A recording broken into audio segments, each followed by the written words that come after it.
Mungkin dari kalian ada yang membutuhkan sebuah monitor yang ringkas, enak dibawa kemana aja, tanpa harus nyolokin ke listrik. Bisa, ini nih bisa jadi pilihan.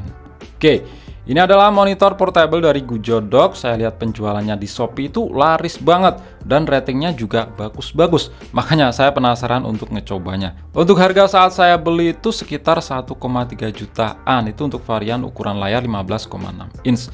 Dan kalau kalian berminat pengen beli, link pembelian sudah saya taruh di deskripsi video ini. Monitor portable seperti ini memang ada sebagian orang yang membutuhkan, seperti contoh yang punya mobilitas tinggi, yang butuh monitor kedua, entah itu buat kerjaan, kegiatan belajar, atau sekedar buat dijadiin monitor untuk gaming. Dan yang paling penting juga bisa dibawa kemana aja. Oke, kita awali dengan unboxing dulu. Jadi tampilan depan boxnya seperti ini, cukup simpel dengan adanya gambar si monitor portable. Di sini ada logo Gujodok. Jadi Gujodok ini kepanjangan dari Good Job Do Quickly. Di dalamnya yang pertama di sini ada buku panduan, kemudian si perangkat monitor portable-nya. Ada adaptor daya yang di sini punya output 5 volt 2,4 ampere atau 12 watt.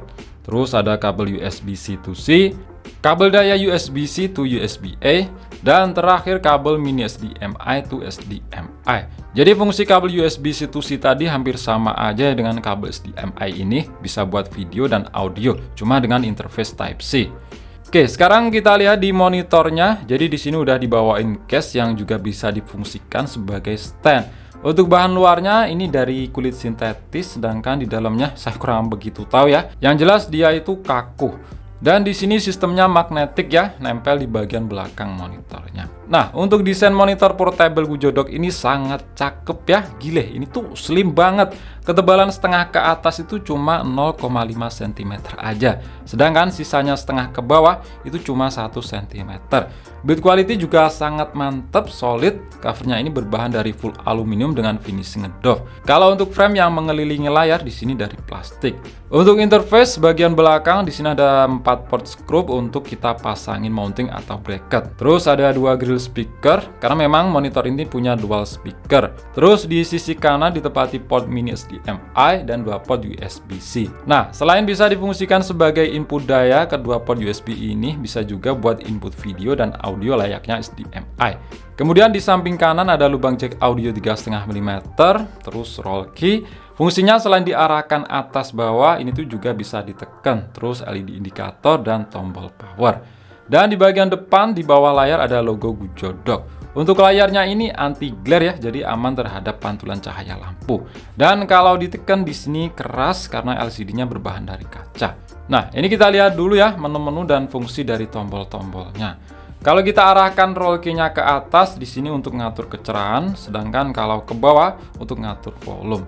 Untuk masuk ke menu di sini ditekan. Nah, di sini ada pengaturan backlight seperti brightness, kontras dan lain-lain. Terus aspek rasio. Selain bawaan wide, di sini juga ada opsi 4:3. Oh ya, untuk kembali di sini kalian gunakan tombol power. Kemudian color temperature, OSD, di sini ada bahasa. Cuma nggak ada bahasa Indonesia, menurut saya nggak masalah sih. Wong ini cuma bahasa di menu-menunya ini aja. Terus ada timer dan lain-lain. Kemudian di bawahnya pengaturan reset, HDR mode, itu bisa pilih off, 2084 dan auto. Di sini saya offin aja, karena warnanya lebih natural. Kalau di onin agak aneh aja di mata saya. Kemudian paling bawah seperti ini. Nah, untuk spek layarnya ini punya ukuran 15,6 inch, aspek rasio 16:9, resolusi Full HD 1920x1080, panel IPS, refresh rate 60 Hz, 100% NTSC color gamut, dan kecerahan maksimalnya 500 nits. Untuk kualitas layarnya ini memang udah bagus ya di harga segini, real dengan speknya. Di pengaturan default, reproduksi warnanya kayak di sini warnanya akurat dan tajamnya standar IPS yang natural. Sudut pandangnya di sini juga luas, dilihat dari kemiringan sudut manapun nggak mengalami distorsi warna. Jadi buat monitor kedua, semisal digunain untuk editing video, ini udah oke banget ya dengan warna-warna yang ditampilin. Resolusi Full HD-nya udah sangat cukup buat nampilin detail tulisan atau gambar. Atau sekedar buat nonton video juga udah mantep. Buat monitor gaming juga udah cukup ya. Cuma sebatas game 60 fps karena refresh rate layarnya memang mentok 60 Hz. Untuk kualitas dual speaker stereonya di sini biasa aja. Powernya memang nggak begitu kencang, detailnya sih cukup dapat ya, karakter suaranya lebih ke treble.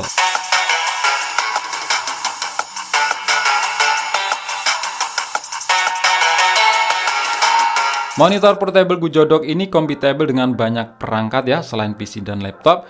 Itu bisa juga buat smartphone, PS4, Xbox, Nintendo Switch, dan masih banyak yang lainnya. Nah, ngomongin soal input videonya, selain standarnya via HDMI, untuk input via USB-C itu sih yang perlu diperhatikan, device yang digunakan itu juga harus mendukung display out, seperti smartphone Android. Itu harus sudah USB 3.1 dan ke atas. Kalau untuk iPhone hampir semua itu support, cuma sebagian besar harus nambahin lagi converter, karena yang udah Type-C saat ini cuma iPhone 15 series. Berhubung di sini saya nggak ada smartphone yang mendukung, jadi nggak bisa mencobanya. Ini saya coba colokan ke laptop saya yang udah punya port USB 3.0 dan USB-C Thunderbolt. Yang kedua portnya udah support display out. Nah, di sini di monitornya itu nggak butuh dicolokin lagi ke adaptor daya, udah bisa langsung dipakai. Simple, cukup satu kabel aja. Jadi kalau dibawa kemana aja nggak butuh colokan listrik lagi. Daya yang dibutuhkan di sini kecil banget, saya ukur itu cuma 5 volt 1 ampere aja alias 5 watt. Itu saya coba colokan ke adaptor daya bawaan yang 12 watt, tetap masuknya cuma 5 watt aja.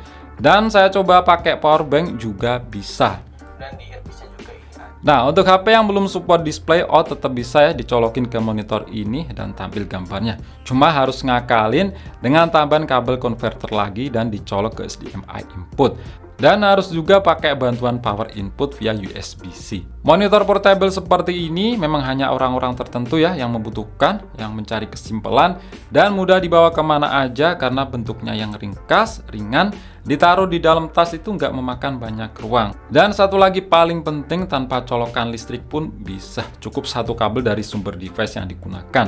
Kalau memang mau colokin sumber daya lain bisa pakai power bank. Mungkin itu aja ya untuk video kali ini, nggak usah panjang lebar, singkat dan simple barang yang kita bahas.